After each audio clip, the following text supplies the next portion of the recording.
Assalamu alaikum wa rahmatullahi wa barakatuh. How's everyone doing? Alhamdulillahi rabbil alameen. Nahmaduhu wa nusalli ala rasulihil kareem, amma ba'd. Fa a'udhu billahi minash shaitanir rajeem. Bismillahir rahmanir rahim. Rabbi shrah li sadri wa yassir li amri wahlul 'uqdatam min lisani yafqahu qawli. Rabbi zidni ilma. Allahumma faqqihna fid din. Ameen. Okay, let's listen to today's ayah of Surah Yunus, ayah number 57. يا أيها الناس قد جاءتكم موعظة من ربكم وشفاء لما في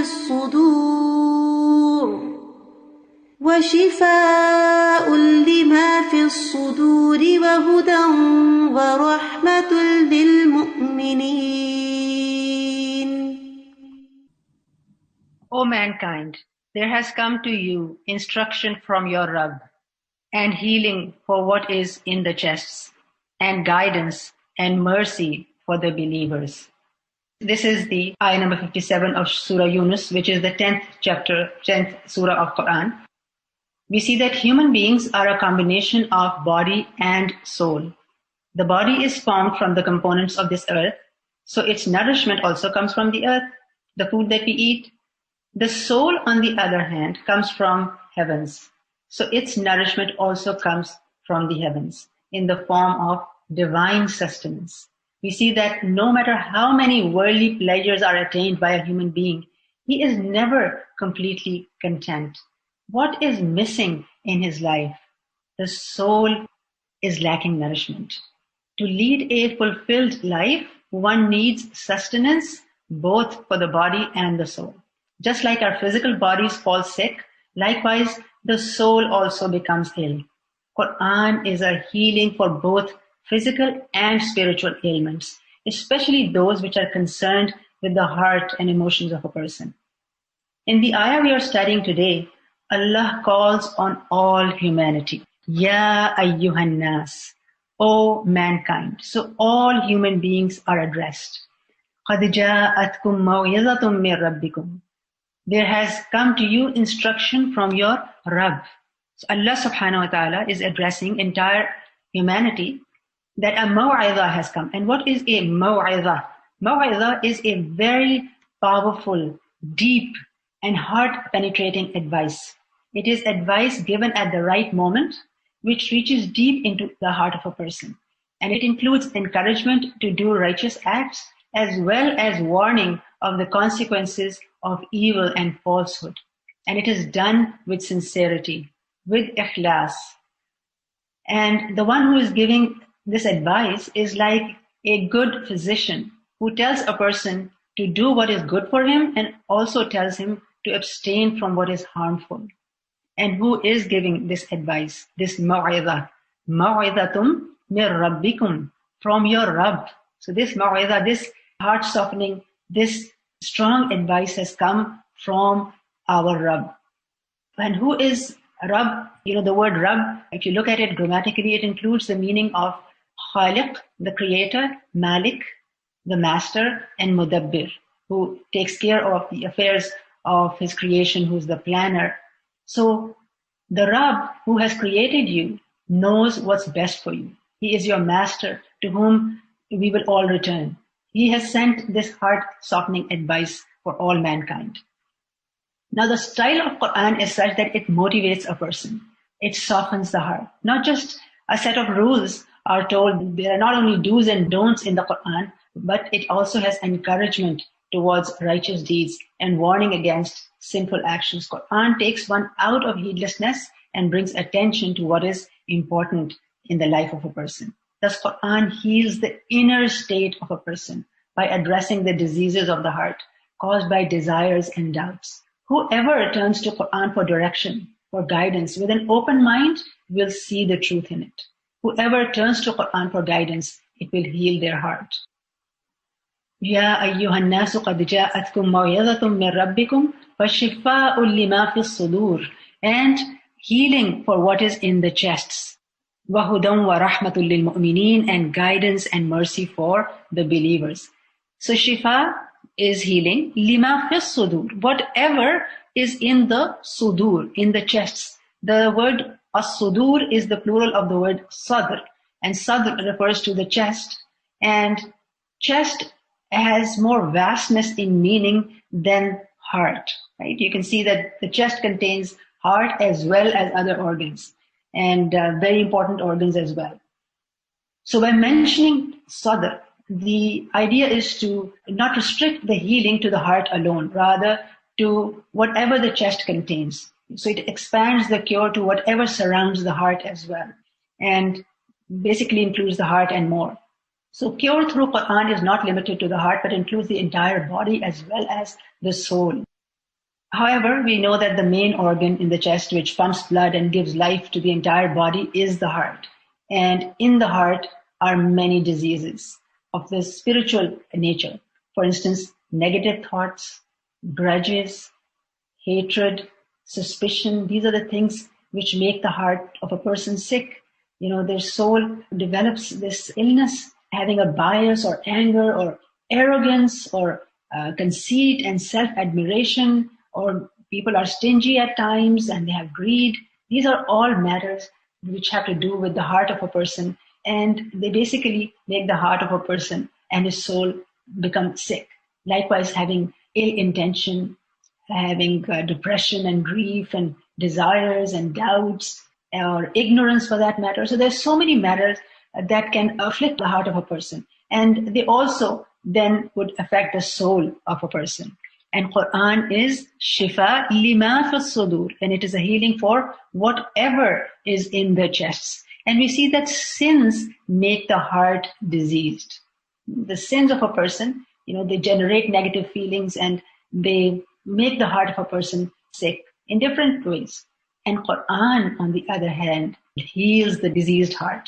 No matter what kind of a illness it might be afflicted with, Quran is a healing for the heart. Quran is a healing for the body and the soul. And this ayah gives an invitation to turn to the Quran and heal the diseased hearts. We learn from a hadith in which the Prophet ﷺ has said that verily when the servant commits a sin, a black spot appears upon his heart. If he abandons the sin, seeks forgiveness and repents, then his heart will be polished. And if he returns to the sin, the blackness will be increased until it overcomes his heart. So this hadith tells us a direct relation of sin with the disease of heart. And we see that in today's ayah, 4 qualities of Quran are mentioned. First of all, it's a maw'idah, it's a heart-softening advice. Then it's a shifa, it's a healing, it's a cure for the diseases of the heart, for ailments of the body as well. And then it's a huda, it's guidance, and a rahmah, a mercy. But who benefits from the Quran? These 4 attributes of Quran, who benefits from them? The next part of the ayah tells us that it is huda and rahmah for who? Lil mu'minin, and guidance and mercy for the believers, for the mu'min, for the one with iman. So the one who believes in the Quran as the word of Allah subhanahu wa ta'ala, the one who turns to the Quran for guidance with an unbiased, open heart, is the one who benefits from the Quran. Although the invitation is given to the entire humanity, but truly the one who believes in it is the one who will benefit. Likewise, we learn in Surah Al-Isra, Allah says that وَنُنَزِّلُ مِنَ الْقُرْآنِ مَا هُوَ شِفَاءٌ وَرَحْمَةٌ لِلْمُؤْمِنِينَ. And we send down of the Quran that which is a cure and a mercy to those who believe. The similar mention here as well, that it is a mercy, it is a cure for the one who believes. وَلَا يَزِيدُ الظَّالِمِينَ إِلَّا خَسَارًا. And it increases the wrongdoers in nothing but loss. So we see here that the scholars have said that whenever there's a gathering of knowledge where Quran is being studied, there are only 2 types of people. Those who benefit, they have the rahmah, and they are the mu'mineen. Right? It's the rahmah for the mu'mineen. So those who are benefiting, those who believe in the Quran, they are focused, they are listening, they want guidance from the Quran, so they get mercy from Allah subhanahu wa ta'ala. They have the rahmah, and they are the believers who benefit. And then those who are at loss. So either somebody is benefiting or somebody is at loss, they are at khasara. Why? Because as this ayah is mentioning that وَلَا يَزِيدُ الظَّالِمِينَ إِلَّا خَسَارًا. Al-Zalimin are the wrongdoers, or those who doubt the truth of Quran, those who are listening to the Quran with a bias, or they basically do not believe it to be the word of Allah subhanahu wa ta'ala, or they have doubts in their heart. So it is very critical, if a person wants to be cured through the Quran, if a person wants to have the blessings from Quran, that they believe in it as the word of Allah subhanahu wa ta'ala. They listen to it without biases, to look for the truth, make dua to Allah subhanahu wa ta'ala, to open up the heart and look for the guidance through the Quran. And in Surah Fussilat, Allah subhanahu wa ta'ala says, قُلْ هُوَ لِلَّذِينَ آمَنُوا هُدًى وَشِفَاءً. Say it is for those who believe, a guide and a cure. So again, the significance of iman of a person to be able to benefit from the Quran is being emphasized, that a person with iman is the one who will get huda, which is guidance, and shifa, which is healing and cure. Likewise, we see in Surah Ali Imran, Allah says, هَذَا بَيَانٌ لِلنَّاسِ. This Quran is a clear statement to all people. So all people are being given this invitation to listen to the Quran, to benefit from the Quran, to have guidance from the Quran. But who is the one who is guided? وَهُدًى وَمَوْعِظَةٌ لِلْمُتَّقِينَ. But it is a guidance and instruction for those conscious of Allah. The muttaqeen are the ones who have taqwa. So the people of taqwa, people who are conscious of Allah subhanahu wa ta'ala, who live within the limits of Allah, who are obedient to the commands of Allah, and who refrain from the prohibitions of Allah, are the ones with taqwa. So those are the ones who will benefit from the Quran. So again, the same concept is being mentioned, the importance of iman to benefit from the Quran. Thus we see that the one with iman, the mu'min, the mu'minun, as we had studied earlier as well, and those with taqwa are the ones who benefit. And if you see that this is actually a process whereby, first of all, Quran provides a maw'idah. It gives a heart-softening advice when a person reads the Quran, searches for the truth, and they are connecting with Allah subhanahu wa ta'ala. They are taking the advice from the Quran, and thus their hearts are guided. So maw'idah leads to huda, which is guidance. And as a person is guided, they come under the mercy of Allah subhanahu wa ta'ala. They have this rahmah from Allah subhanahu wa ta'ala. And part of that rahmah is the shifa, the healing, the cure that Quran bestows upon them, and they benefit from it. So one who takes the advice, the maw'idah from the Quran, is guided to the straight path. He receives guidance, and the one who is guided is in the mercy of Allah subhanahu wa ta'ala. And for them, Quran is a shifa. So what is the first step in order to receive shifa, in order to receive healing from the Quran? So as you can understand, that the most important thing would be to recite Quran with understanding. So reciting the Quran with understanding, knowing what Allah subhanahu wa ta'ala is saying to us, comprehending the meaning, so learning the tafsir of Quran. And secondly, to approach the Quran for the purpose of seeking guidance. So the purpose of learning the Quran, the purpose of reading the Quran should be to seek guidance from it with an open heart, open mind, without any bias.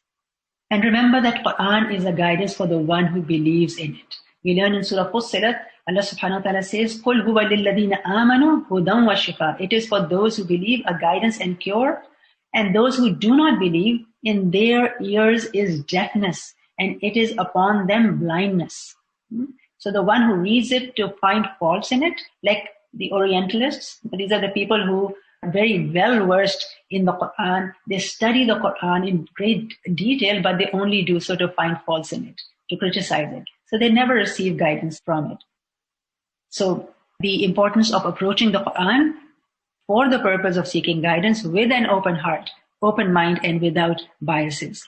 And then pondering over the ayat of Quran, not just quickly going through, but reflecting, absorbing the meaning. What is Allah subhanahu wa ta'ala saying? Allah speaks through the words of Quran, applying those ayat in our lives. As we apply the verses of Quran to our lives, we are able to see our mistakes.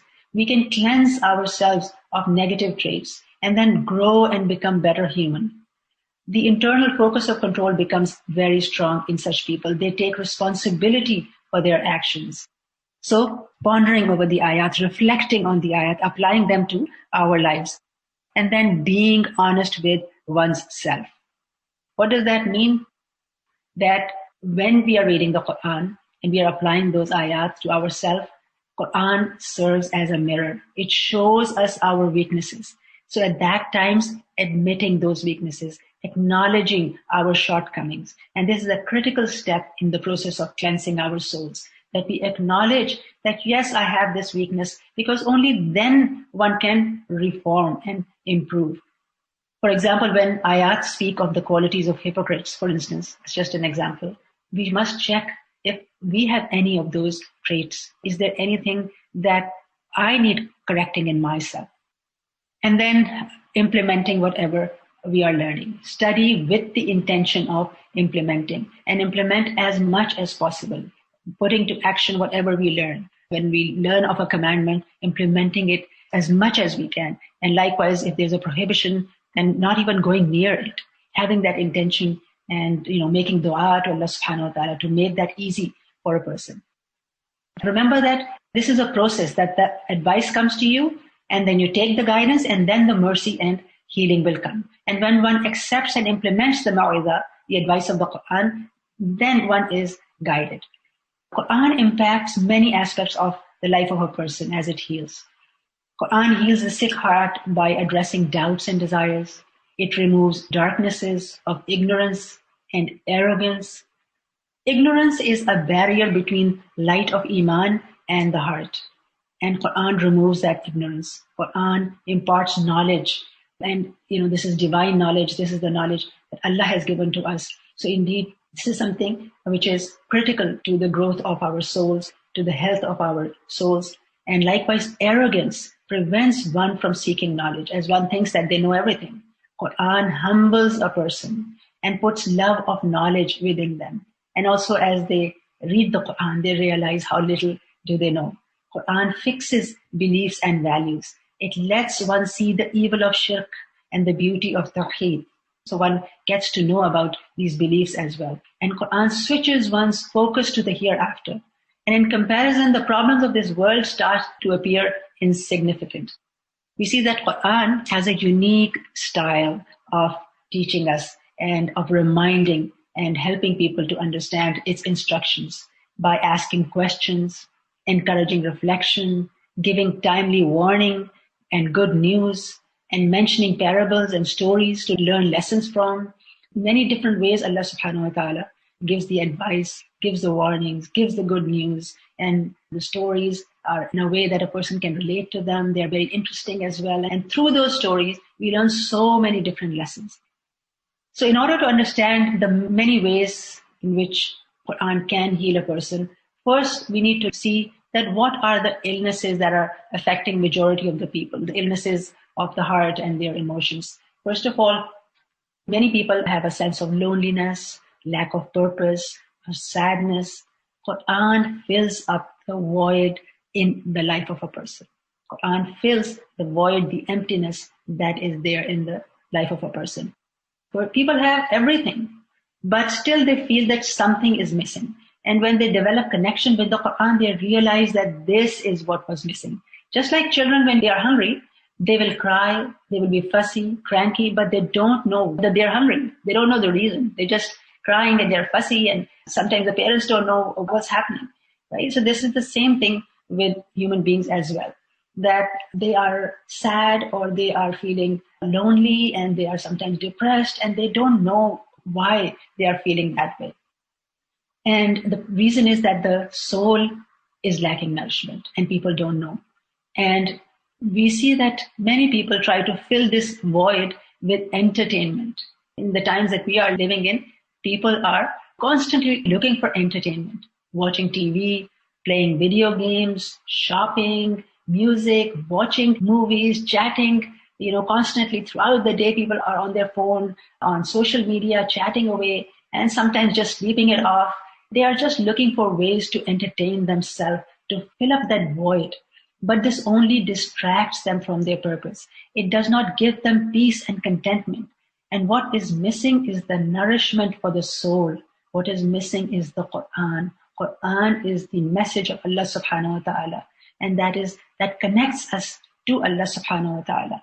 Peace, contentment can only come to a person when they connect with their creator, Allah subhanahu wa ta'ala. The Prophet sallallahu alaihi wasallam has said that indeed this Quran is a rope. One end of it is in the hand of Allah subhanahu wa ta'ala, and the other end is in your hands. So hold firmly to it so that you will never go astray and never be destroyed. So we see that from the Quran, our spiritual part of existence is nourished and satisfied, and this is the rahmah of Allah subhanahu wa ta'ala. Another thing we see very common in our times is stress and anxiety. People suffer from a lot of anxiety. And many times this is due to competition to go ahead of the others, lack of prioritization at times. Quran liberates a person. Tawheed of Allah empowers the believer. Instead of trying to make so many people happy, one is now concerned about making only Allah happy. Liberation from the shackles that bind so many. We learn in the Quran about believers that they do not fear the blame of a critic. وَلَا يَخَافُونَ لَوْمَةَ لَائِمٍ. They do not fear criticism of people. They only care and strive to please Allah subhanahu wa ta'ala. And of course, when we are pleasing Allah subhanahu wa ta'ala, we also please people and we also are good to people, and there are rights of people as well. But priority in the life of a mu'min and the life of a believer is the pleasure of Allah subhanahu wa ta'ala, and this liberates them from the desire to please people. Likewise, we see that Quran also answers many questions that come to the mind of a person. Quran is the speech of Allah subhanahu wa ta'ala, and Allah addresses each person. Worries, anxieties, questions that a person might have, they are answered as one reads the Quran. And sometimes people have doubt, does Allah really listen to my du'as? Is Allah really there? Is He really listening to me? Does He care about me? And when you read the Quran, you will see Allah subhanahu wa ta'ala actually answering these questions, that if my servants ask you about me, tell them I'm near. I listen to the call of the caller when he calls upon me. So Allah actually speaks and He responds. And many times we hear people share how they were worried about something and they opened up the Quran and it brought them the answer for their troubles. It gave them peace of heart and mind. So, this is a great blessing from Allah subhanahu wa ta'ala, that, He communicates with His servants through the Quran, through the words of Quran, and gives them peace and tranquility. Then we see that doubts are also removed. Sometimes a person wonders, how should I live my life? Everyone comes up with a different view about life. Am I okay? What is the best way to live this life and have a successful hereafter as well? So all those answers are in the Quran. One is able to, likewise overcome emotional issues also by reflecting on the ayat of Quran. Quran corrects the emotional issues of a person as well. For instance, if a person is angry, he reads the Quran, and Quran says, إِذَا مَا غَضِبُوا هُمْ يَغْفِرُونَ. And when they are angry, they forgive. So one learns to forgive. One learns to overcome angers. Many things that made a person angry because they attached so much importance to them, after the knowledge of Quran, seems so trivial. So there's so many changes that come in a person. Quran is truly transformational. Quran teaches gratitude as well. In Surah Ibrahim, Allah subhanahu wa ta'ala says, وَإِذْ تَأَذَّنَ رَبُّكُمْ لَإِنْ شَكَرْتُمْ لَأَزِيدَنَّكُمْ. And remember when your Lord proclaimed, if you are grateful, I will surely increase you. So you can see there is great encouragement towards gratitude, and this is an attitude that is greatly encouraged by the Quran. And having gratitude in the heart is healing in itself. And one learns to live a selfless life for the sake of Allah subhanahu wa ta'ala. And this in itself brings so much peace and contentment. Likewise, having sabr, having patience at the time of difficulty is a great virtue. And reflecting on the Quran and reflecting on the ayat of Quran develops this amazing habit in a person, that no matter what happens in the life of a person, he turns to Allah subhanahu wa ta'ala, and it gives him patience. Ayat like this ayah of Surah Baqarah, in which Allah says, وَعَسَىٰ أَن تَكْرَهُ شَيْئًا وَهُوَ خَيْرٌ لَكُمْ. But perhaps you hate a thing and it is good for you. وَعَسَىٰ أَن تُحِبُّوا شَيْئًا وَهُوَ شَرٌّ لَكُمْ. And perhaps you love a thing and it is bad for you. وَاللَّهُ يَعْلَمُ وَأَنْتُمْ لَا تَعْلَمُونَ. And Allah knows while you know not. So when you read these ayat, suddenly, it gives the person sabr. It gives them patience to go through that difficult situation, knowing that, this is Allah's decision from me, and there must be some good in it for me. And soon I will see the benefit of this challenge that I'm going through. And a person begins to think positively. His mind changes. Likewise, a person learns to rely on Allah, have tawakkul on Allah. And this is a great strength that a believer has, that he places trust in Allah subhanahu wa ta'ala and leaves his matters in the hands of Allah. He tries his best to accomplish his purpose, his goals, but at the same time, he has reliance on Allah subhanahu wa ta'ala. Allah is the ally of those who rely on him. Imagine how empowering that is. And we see that turning to Quran keeps a person positive and productive. Quran motivates and encourages through the mention of reward from Allah subhanahu wa ta'ala. Glad tidings motivate a person. So that makes a person very productive.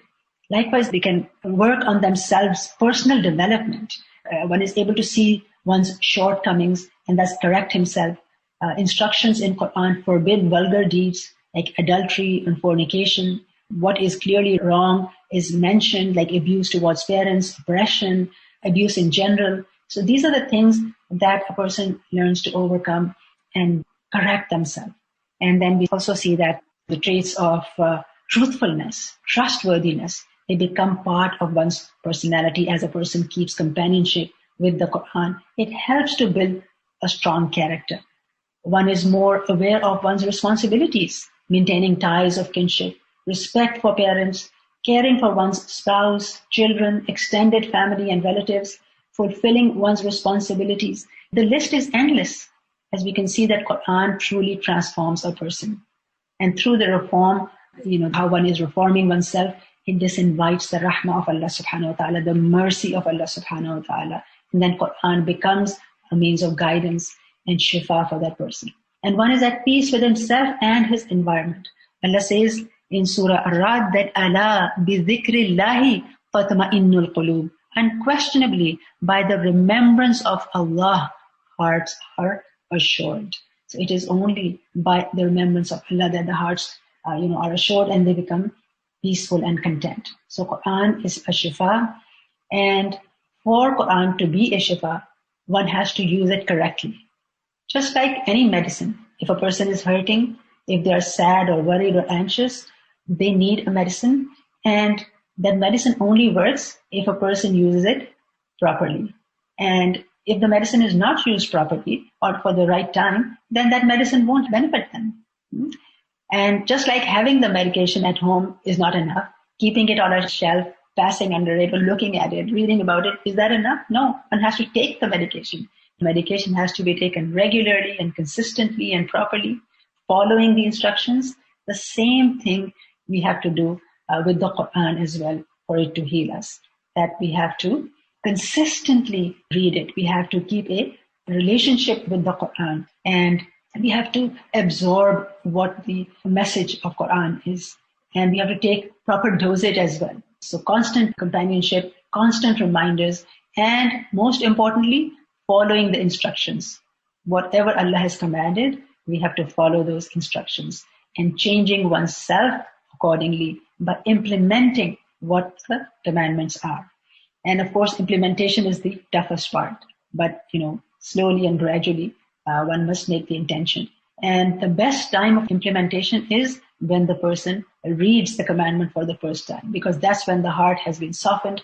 That's when one is motivated, and it's the best time that you read something and you obey. Sami'na wa ata'na. And shifa also has a lot to do with one's conviction, having yaqeen. This works with medication for other illnesses as well. If a person has yaqeen that this medication or this treatment is going to help me, then their healing is much quicker and much faster. So likewise, Quran can heal and benefit a person when they have conviction that this is indeed the word of Allah subhanahu wa ta'ala. Allah has made the Quran easy for taking reminders and instructions. We see that Quran is being the kalam of Allah, being the word of Allah, Allah has made the memorization of its words very easy. And comprehension of its meaning is also easy. And likewise, implementation of its commandments has been made easy for us as well. This is from the rahmah of Allah subhanahu wa ta'ala. One who looks for guidance through the Quran, Allah guides him, and Allah makes it easy for them as well to implement. So having this connection with the Quran and with Allah subhanahu wa ta'ala through dua and effort and striving is what is required for getting the optimum benefit from the Quran. Likewise, we see that Quran is also a ruqya. What is ruqya? Ruqya is basically treating sicknesses and other problems through recitation of the Quran, through adhkar, through du'as. That's just the term ruqya, which is basically used for treatment. Now, there have been many instances from the seerah of Prophet ﷺ and his companions as well, where Quran was used as a ruqya, as a treatment, where the entire Quran is shifa. Some ayat of Quran are very focused in their healing properties. For instance, Surah Fatiha. Surah Fatiha, in fact, is called the shifa. One of the names of Surah Fatiha is shifa because it helps to cure even the physical illnesses. Putting one's hand on an ailing part of the body and reciting Surah Fatiha many times. It helps with pain, it helps with illnesses. And even it is said that for evil eye and for black magic, along with Surah Al-Ikhlas, Surah Al-Falaq and Surah An-Nas, the Mu'awwidhatayn especially are very powerful surahs. They are short and very powerful surahs. Protection from any affliction, whisperings of shaitan, evil eye, and even black magic. Protection is given through these surahs, Surah Falaq and An-Nas, and as well as Ayat al-Kursi. Ayat al-Kursi is the most powerful ayah of the Quran.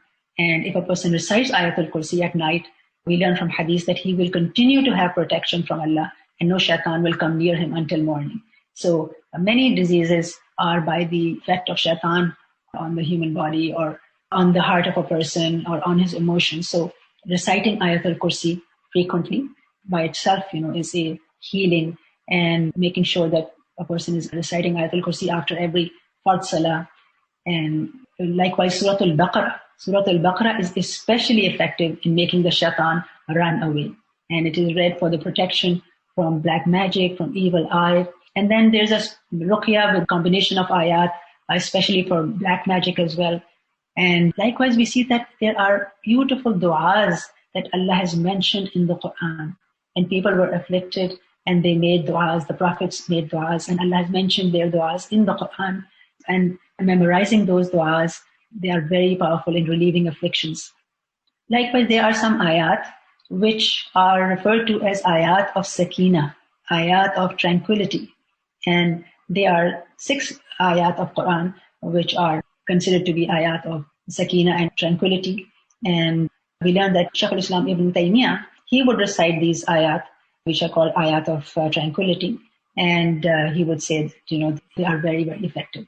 And likewise, we learned that the recitation of Quran itself can help. And this is a concept which is called sound therapy. Sound therapy is a concept in which the scientists have discovered that our body cells, they are vibrating in a specific frequency, meaning every single atom is vibrating at a specific frequency. Even the DNA strap inside each cell vibrates in a certain way.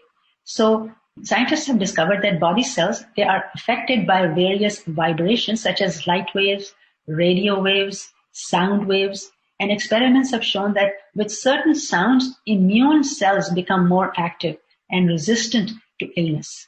So the specific type of sound has a beneficial effect on immune cells, right? So, and as you know that immune cells, of course, are about immunity, and immunity is to do with your health. So experiments have been done, and it has been found that sound of Quran, the recitation of Quran, has a certain frequency and a certain wavelength as well. And these waves, they spread across the body, and especially they affect the brain and the body cells positively, and they restore balance. And people have used them for various illnesses, and they have found very, very beneficial effects. You must have heard people using Surah Ar-Rahman, especially for healing, and very positive effect. So we see that Quran, through the sound therapy as well, grants the body a strong immunity to resist illnesses and diseases. And we see that there are otherwise blessings of reciting the Quran as well. We learn from a hadith that angels surround the house where recitation of Quran is being done, and mercy and tranquility descends. So a house where Quran is recited regularly and people of the house are listening to the Quran, how are they blessed that angels surround their house? And this brings blessing to one's life, to their wealth and children. So a lot of blessings through recitation of the Quran. Likewise, we learn that there is elevation of ranks of people through the Quran. People who are attached to the Quran, who study the Quran, they are given high ranks. We learn from a hadith in which Rasulullah sallallahu alaihi wasallam has said that verily Allah has His own people among humanity. So the Sahaba asked that, "O Rasulullah, who are they?" So the Prophet sallallahu alaihi wasallam said, "They are the people of Quran and the people of Allah and His chosen ones. Hum ahlul Qur'ani, ahlullahi wa khassatuhu." So the people of Quran are the people of Allah and His chosen ones. What great honor that the people of Quran are called ahlullahi wa khassatuhu, that they are the people of Allah and His chosen ones. So may Allah make us all ahlullahi wa khassatuhu and ahlul Quran. And then we also learn that Quran will come as an intercessor on the Day of Judgment. Quran will come as an intercessor for the person who has been maintaining this companionship with it, and it will bring him honor and relief in the hereafter. And also, recitation of Surah Al-Mulk regularly at night affords protection from the torment of the grave, as we learn from a hadith. And we learn that Quran will come on the Day of Judgment as a shade. Some ayat of the Quran is Surah Al-Baqarah, Surah Ali Imran. They will come as shade and they will argue in favor of the person on the Day of Judgment. Likewise, we learn that the parents of the children who memorize the Quran, who learn the Quran, and whose parents have been involved with it and they have been working hard with their children, they will be given a crown of honor for the work of their children. So what an honor for the parents as well, and a recognition of their hard work and a great reward given to them on the Day of Judgment. Likewise, Quran will help raise the ranks of people in paradise.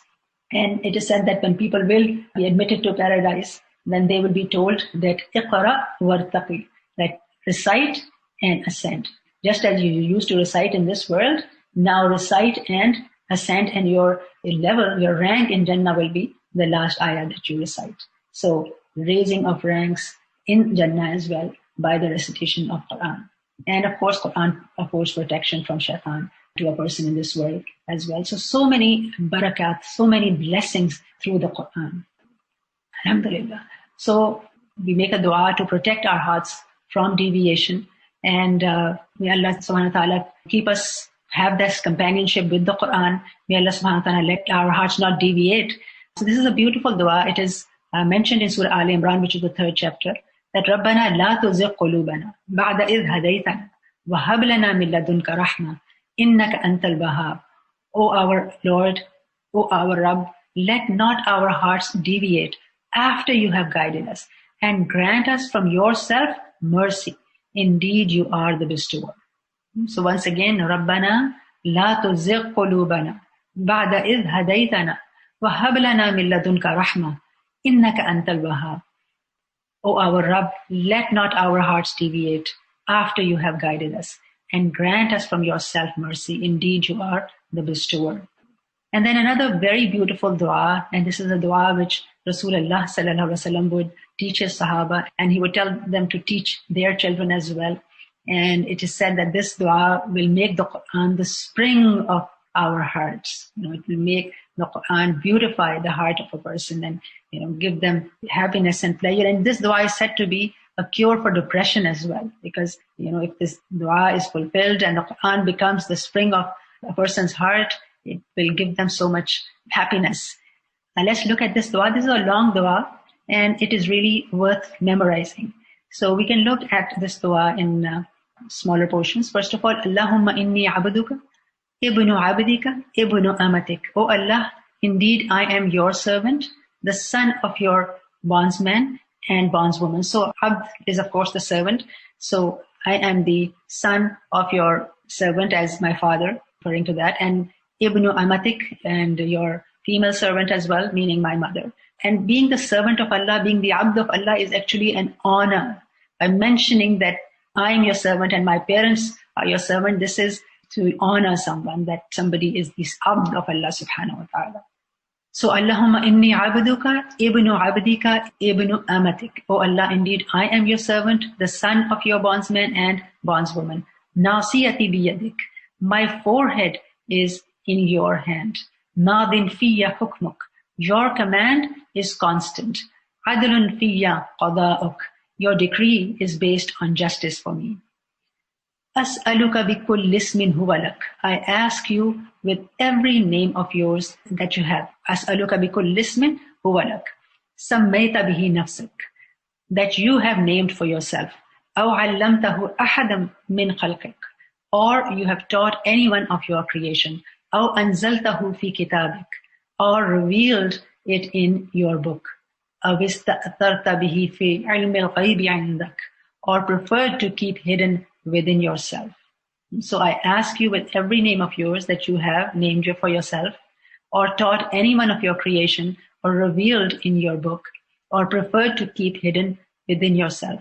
As'aluka bikulli ismin huwa lak, sammayta bihi nafsak, aw 'allamtahu ahadan min khalqik, aw anzaltahu fi kitabik, aw ista'tharta bihi fi 'ilmi al-ghaybi 'indak, an taj'ala al-Qur'ana rabi'a qalbi wa nura sadri wa jala'a huzni wa dhahaba hammi wa ghammi. That you make Qur'an the delight of my heart, the light of my chest, and the means of removing my grief and sorrows. Ameen ya Rabbal Alameen. A beautiful dua. May Allah accept it from us. And may Allah make the Qur'an the delight, the spring of our heart and the light of our chest. An taj'ala al-Qur'ana rabi'a qalbi wa nura sadri wa jala'a huzni wa dhahaba hammi wa ghammi. And the means of removing our grief and our sorrows. So alhamdulillah, this was the ayah of today. And if you have any questions or reflections. So there's a question that, can you read Quran on your monthly cycle? Yes, you can actually. Somebody wants to see the last dua again. Sure. So this is the entire dua. If you just Google the dua to make the Quran spring of the hearts, you will actually get it.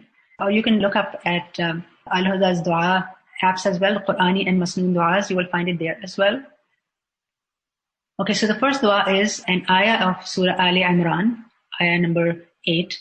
And it says, Rabbana la tuzigh qulubana ba'da idh hadaytana. O our Lord, O our Rabb, do not let our hearts deviate after you have guided us. Wahab lana min ladunka rahma. And grant us from yourself mercy. Innaka antal wahhab. Indeed, you are the bestower. So making dua to Allah subhanahu wa ta'ala that once we have received guidance, that we do not lose it. We do not go astray. And then, hablana billadunka rahma, and grant us from yourself mercy. Mercy of Allah subhanahu wa ta'ala will ensure that we are guided and we remain on the straight path. So the best mercy of Allah subhanahu wa ta'ala is the guidance that He bestows on a person. And innaka antal wahhab, indeed you are the bestower. We often speak about the mercy being on the believers, but Allah's mercy is seen on non-Muslims as well. Yes, because Allah is Ar-Rahman. Such people never get to see the truth, get to know the truth, since they never get the glimpse of the Quran. Ultimately, they are His creation. That is true. That is true. And it is our responsibility that, we take the Quran to them. We introduce the Quran to them. And yes, they are His creation and their fate is in His hands as well. So Ajar is mentioning how her questions of the previous day are being answered in the next day. Yeah, you will see that when you study the Quran, this is something that many people share, that they have questions or there are issues that are concerning their life. There are matters that are worrying them, bothering them, and they come to the Quran class and that day's lecture, that day's ayat, give them the answer for all their problems. And they go home satisfied and content. And personally, also, I've experienced this thing in the Quran class. The problems that you had on your mind, you get the answers for them through the ayat of Quran. And Allah subhanahu wa ta'ala speaks to everyone through his book, through his ayat. This is the miracle of Quran. This is the beauty of Quran. And this hadith, I find this very beautiful, in which Rasulullah sallallahu alayhi wa sallam has mentioned that Ahlul Qur'ani Ahlullahi wa khassatuhu, that the people of Quran are the people of Allah and his chosen ones. May Allah make us of those. To be a person of Quran, one has to have a very constant connection with the Quran. And, it is greatly encouraged that once a person has learned Quran themselves, then they must be involved in some way to share that knowledge, however much a person knows, sharing with others. Alhamdulillah, we have the course Talim-ul-Quran, which is going on right now. They are doing Surah An-Nisa at this time. And we study Quran in great depth in that course. And, something that I would strongly, strongly recommend to become one of the Ahlul Quran, to become one of the Ahlullah, to join the course and to benefit from that course.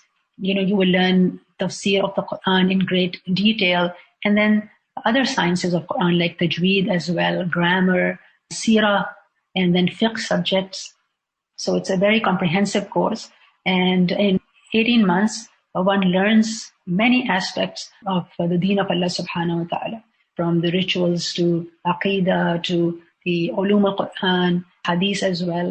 So it's a very comprehensive course, and it really boosts the iman of a person. If you need an iman boost, and especially learning the Quran, learning word for word, I think is such a blessing to have. And the life of a person before they knew Quran in Arabic and after is completely different. The experience is completely different. It's the best feeling when you listen to the recitation of Quran and you are understanding the words of Allah subhanahu wa ta'ala directly. The way they impact the heart, when you can understand them directly, you cannot imagine how beautiful that feeling is. So to get full benefit of Surah Al-Baqarah, should it be recited every day, or is once in 3 days sufficient?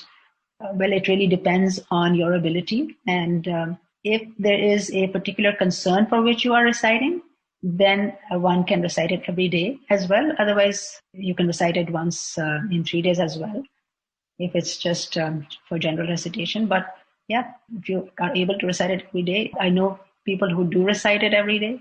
So if you are able to, then it does bring a lot of barakah. What are the ayat of Sakina? So inshallah, I can mention those to you. If you have pen and paper, you can write them down. There are 6 ayat of Sakina.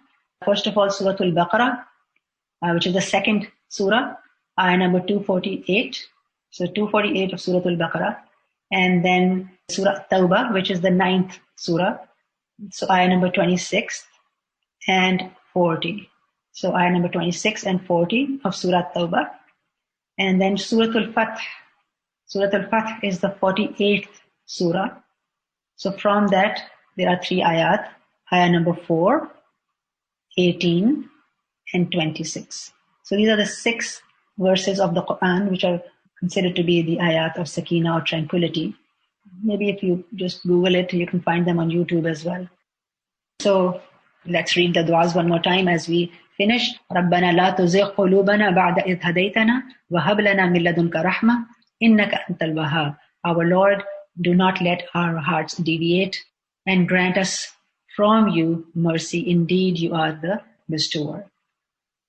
And then, Allahumma inni abduka, ibnu abdika, ibnu amatik, nasiyati biyadik, madin fiyya hukmuk, adlun fiyya qada'uk, as'aluka bikulli ismin huwa lak, sammayta bihi nafsak, aw 'allamtahu ahadan min khalqik, aw anzaltahu fi kitabik, aw ista'tharta bihi fi 'ilmi al-ghaybi 'indak, an taj'ala al-Qur'ana rabi'a qalbi, wa nura sadri, wa jala'a huzni, wa dhahaba hammi wa ghammi.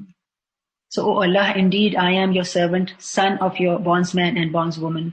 My forehead is in your hand. Your command is constant, and your decree is based on justice for me. I ask you with every name of yours that you have named for yourself, or taught anyone of your creation, or revealed in your book, or preferred to keep hidden with yourself.